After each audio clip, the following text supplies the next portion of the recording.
শিৱসাগৰত ৮,৮৮৮ গৰাকী আই মাতৃৰ দিহানাম পৰিৱেশন। দিহানাম পৰিৱেশনেৰে অসম বুক অফ ৰেকৰ্ডত নাম সন্নিৱিষ্ট কৰাৰ উদ্দেশ্যে এই বিশাল আয়োজন। গুৰুজনাৰ অমৰ সৃষ্টিয়ে পুনৰ প্ৰাণ পাই উঠিছে শিৱসাগৰৰ পিয়লি ফুকন ষ্টেডিয়ামত। যুগলবন্দী সাংস্কৃতিক কলাকেন্দ্ৰৰ উদ্যোগত ৮,৮৮৮ গৰাকী আই মাতৃয়ে পৰিৱেশন কৰিছে দিহানাম। অসমৰ বিভিন্ন জিলাৰ পৰা আই মাতৃসকল সমাবেত হৈ দিহানাম পৰিৱেশন কৰে। দিহানামেৰে মুখৰিত শিৱসাগৰৰ আকাশ বঁটা। সংগীতা বৰা আৰু স্নিগ্ধা বৰা মূল আয়ত্ৰী হিচাপে দিহানাম পৰিৱেশন কৰে। অনুষ্ঠানৰ উদ্বোধক হিচাপে উপস্থিত থাকে শ্ৰী শ্ৰী আউনীআটী সত্ৰৰ সত্ৰাধিকাৰ ডক্টৰ শ্ৰী শ্ৰী পীতাম্বৰ দেৱগোস্বামী। এই অনুষ্ঠানত বিধায়ক অখিল গগৈও উপস্থিত থাকে।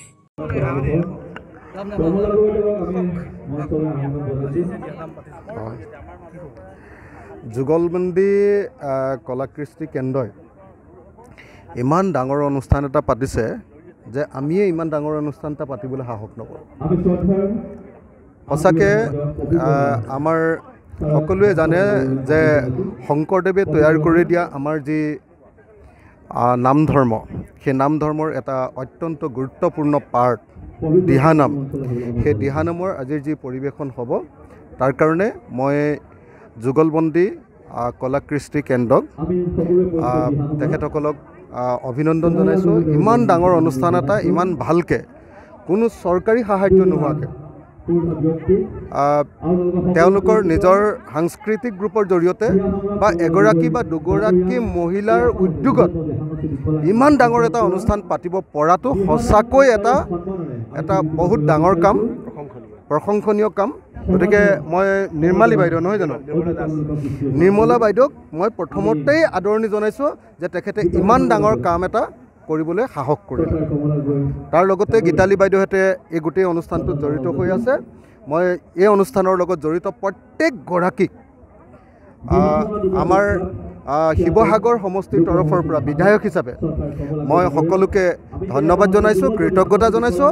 আৰু আমাৰ সমষ্টিতে আমাৰ ঠাইতে আহি এই অনুষ্ঠানটো গোটেই অল আছামৰ অনুষ্ঠানটো ইয়াতে পৰিৱেশন কৰাৰ কাৰণে, ইয়াতে অনুষ্ঠানটো ভাগি কৰাৰ কাৰণে মই তেখেতসকলক কৃতজ্ঞতা জনাইছোঁ আৰু আশা কৰিছোঁ এনেকুৱা এটা সুন্দৰ অনুষ্ঠান পৰিৱেশন কৰাৰ কাৰণে তো সমাজ আমাৰ বিশেষকৈ শংকৰী সমাজখন, গোটেই শংকৰদেৱৰ আমি যিবিলাক শিষ্য আছোঁ, গোটেই অসমীয়া জাতিটোৱে আমি শংকৰদেৱৰ শিষ্য, আমি শংকৰী সমাজখনে ডেফিনেটলি এই কথাটো সদায় চিৰজীৱন মনত ৰাখিম।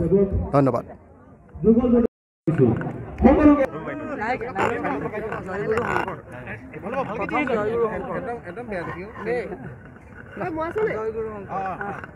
জয় গুৰু শংকৰ।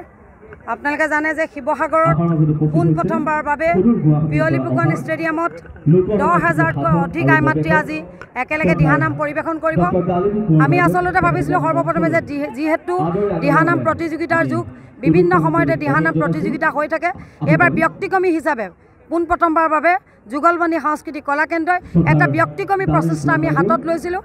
তাৰে মূল কাৰণ হৈছিলে যে দিহানাম। আমি এই দিহানামক সদৌ অসমৰ ৰাইজে ইমান সুন্দৰভাৱে আদৰি ল'লে যে আমি প্ৰথমতে 5,555 গৰাকী, তাৰ পাছত ক্ৰমে ক্ৰমে আহি 8,888 পালোহি। 8,888 পাৰ হৈ এতিয়া বৰ্তমান আমি 10,000তকৈ অধিক আই মাতৃয়ে আজি ইয়াতে পিয়লি ফুকন ষ্টেডিয়ামত দিহানাম পৰিৱেশন কৰিব। এইটো শিৱসাগৰবাসীৰ বাবে গৌৰৱৰ কথা, কাৰণ পোনপ্ৰথমবাৰৰ বাবে শিৱসাগৰত একেলগে সদৌ অসমৰ পৰা 10,000 আই মাতৃয়ে আজি এই শিৱসাগৰ জিলালৈ তেওঁলোকে ইমান এটা সুস্থ চিন্তাধাৰা লৈ, এই যি আধ্যাত্মিক চিন্তাধাৰা, এই আধ্যাত্মিক চিন্তাধাৰাৰ মাজেৰে আপোনালোকে দেখিছে যে ফেচবুকত প্ৰতি মুহূৰ্ততে ধৰ্ষণ হৈ থাকে, হত্যা হৈ থাকে। তাৰ মাজতো যে এই আধ্যাত্মিক চিন্তা চেতনাই জাগ্ৰত কৰিবৰ কাৰণে আমি যুগলবন্দী সাংস্কৃতিক কলাকেন্দ্ৰ এই প্ৰচেষ্টা আমি হাতত লৈছিলোঁ যে আমি ইয়াতে দিহানাম পৰিৱেশন কৰিম। আৰু আপোনালোকে আজি নিশ্চয় দেখিবলৈ পাইছে যে সদৌ অসমৰ ৰাইজে তেওঁলোকে কমেও এতিয়া ৰাতিপুৱা 6 বজাৰ লগে লগে ফিল্ডত আহি উপস্থিত হ'লে আমি আচৰিত, ভাবিব পৰা নাছিলোঁ। আমি ভাবিছিলোঁ কমেও চাগে তেওঁলোকে 9 বজাত আমাৰ মাজলৈ আহিব, যে আমাৰ ভাৱনাটো ভুল। তেওঁলোকে 6 বজাৰ লগে লগে আহি ফিল্ডত তেওঁলোকক উপস্থিত হৈছে। গতিকে এই সুযোগতে সদৌ অসমৰ পৰা যিসকল আই মাতৃ আমাৰ মাজলৈ আহিছে তেওঁলোকক মই কৃতজ্ঞতা জনাইছোঁ, ধন্যবাদ জনাইছোঁ, সেৱা জনাইছোঁ। মোৰ প্ৰভু ভগৱন্তই তেখেতসকলক কৃপা কৰক তেওঁলোকৰ নিজৰ ঘৰ সংসাৰখনক সকলোকে প্ৰভু ভগৱন্তই মংগলময় কৰি ৰাখক সুস্বাস্থ্য প্ৰদান কৰক আৰু আপোনালোকেও ইমান গৰমত ইমান ৰ'দৰ মাজত আহি আমাৰ এই অনুষ্ঠান ভাগত আপোনালোকে যে সুস্থ বৃদ্ধি কৰিছে তাৰ কাৰণেও আপোনালোকৰ সকলো শ্ৰীচৰণত যুগলবন্দী সাংস্কৃতিক কলা কেন্দ্ৰৰ সভানেত্ৰী হিচাপে আপোনালোকে সকলো শ্ৰীচৰণত মই সেৱা জনাইছোঁ আচলতে ভাষাৰে প্ৰকাশ কৰিব নোৱাৰি আপোনালোক সকলোৱে দেখিলেই বিশেষকৈ বিশ্ববাসী ৰাইজ সাক্ষী হৈ শিৱসাগৰত ঐতিহাসিক বিয়লি ফুকন এই খেলপথাৰত আজি অসমৰ ধৰ্মপ্ৰাণ মহিলাসকলে আহি ইয়াত দিহানাম পৰিৱেশন কৰিলে গতিকে ইয়াত একত্ৰিত হৈ ইমান সুন্দৰভাৱে তেওঁলোকে পৰিমৰ্জিতভাৱে খুব সুন্দৰ শৈলীৰে নাম পৰিৱেশন কৰিলে গতিকে নামৰ যিটো মহাত্ম এই মহাত্মৰ দ্বাৰা আমি ভাবি লৈছোঁ আমাৰ মাজৰ পৰা শান্তি সম্প্ৰীতি অটুট থাকিব শান্তি সমন্বয় আমাৰ মাজত বৃদ্ধি হ'ব মৰম চেনেহ বৃদ্ধি হ'ব এই নাম যাত্ৰাৰ জৰিয়তে আইসকলৰ মাজত নামৰ যি উচ্চাৰণ হ'ল এই উচ্চাৰণৰ জৰিয়তে আমাৰ মাজত এনে কৰ্ম হ'ব যি কৰ্মই আমি এখন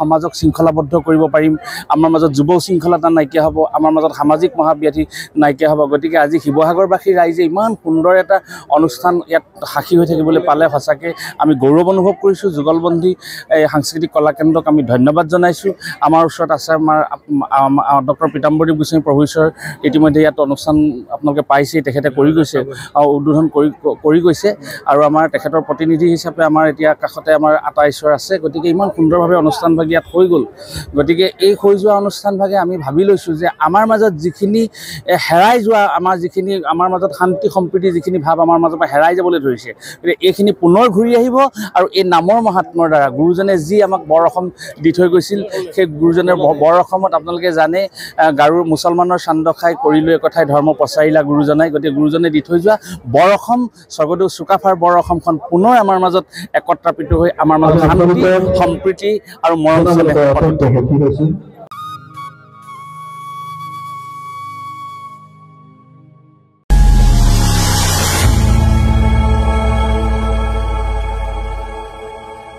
খবৰৰ আঁৰৰ খবৰ ব্ৰেকিংৰ হুলস্থুলৰ মাজত ৰৈ যোৱা সমাজৰ নেতিবাচক বহু খবৰ ৰাজনীতিৰ পৰা সমাজনীতিলৈ খেল জগতৰ পৰা কৃষি খণ্ডলৈ ছবি জগতৰ পৰা সাহিত্য চৰ্চালৈ বৰাক ব্ৰহ্মপুত্ৰৰ লগতে উত্তৰ পূবৰ সাতভনী সামৰি অসমৰ সংবাদ জগতত নতুন সংযোজন Assam north east news live 24/7